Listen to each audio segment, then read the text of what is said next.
और आज हम लोग हिंदी वसंत के अंतर्गत अपना नया अध्याय लोकगीत का अध्ययन करेंगे और इसे हम संक्षेप में पढ़ेंगे, जिसे लिखा है भगवत शरण उपाध्याय जी ने।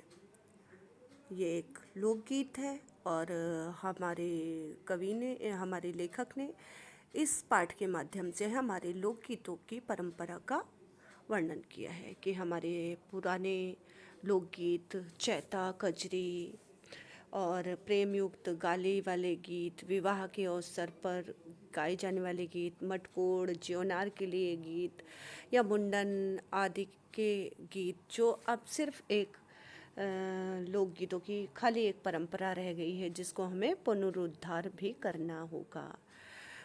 इस पाठ के माध्यम से हम पढ़ेंगे।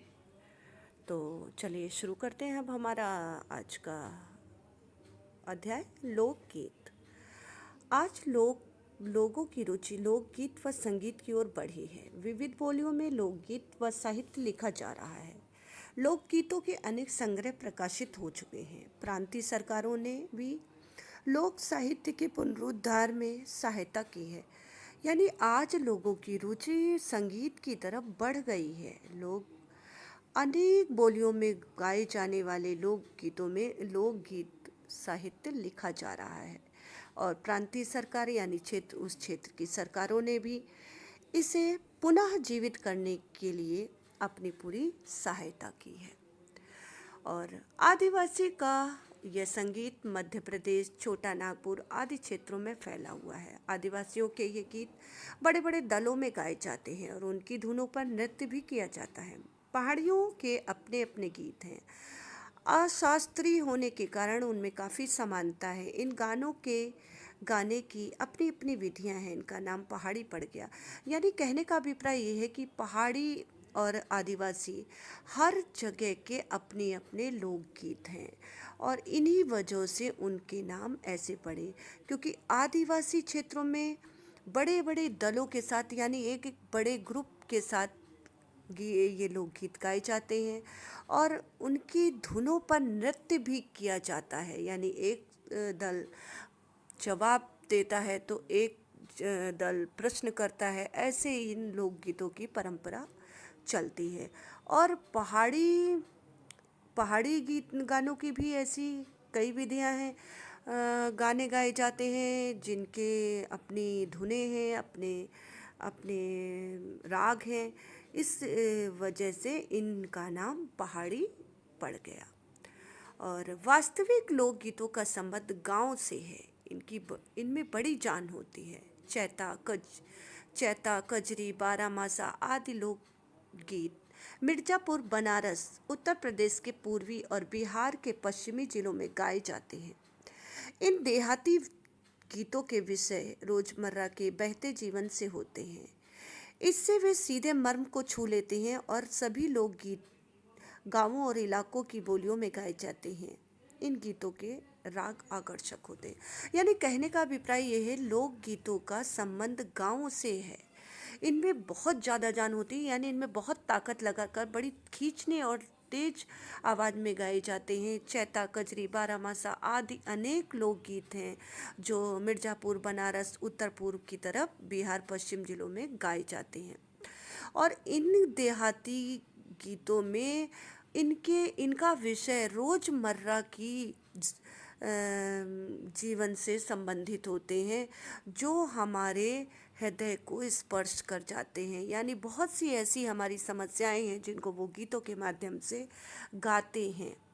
और ये गीत अनेक बोलियों में गाए जाते हैं और इनका राग बहुत ही सुनने में बहुत ही अच्छा लगता है।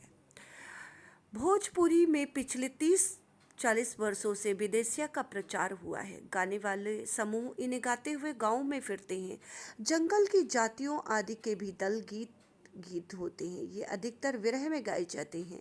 आल्हा के गाने भी बहुत लोकप्रिय हैं। ये प्रायः बुंदेलखंडी में गाए जाते हैं। इनका आरंभ चंदेल राजाओं के राजकवि जगनी से माना जाता है।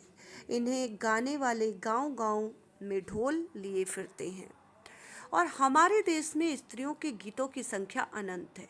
ये गीत भी लोक गीत हैं और इन्हें औरतें ही गाती हैं। इनका सृजन अधिकतर औरतें ही करती हैं।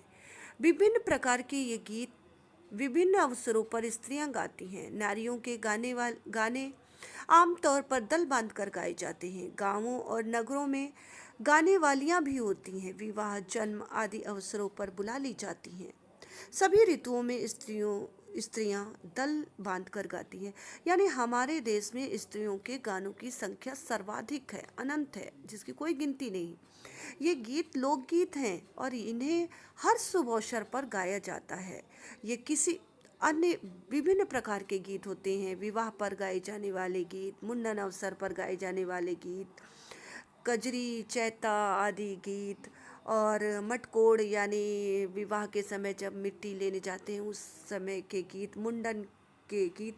और जहाँ पर गाने वाले लोग नहीं होते हैं वहाँ पर ये गाने वाली स्त्रियाँ बुलाई जाती हैं और ये एक दल के साथ गाती हैं, यानी पूरे ग्रुप के साथ गाती हैं।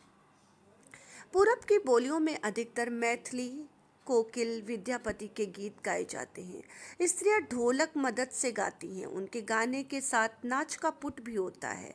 गुजरात का एक प्रकार का दल गीत गरबा है।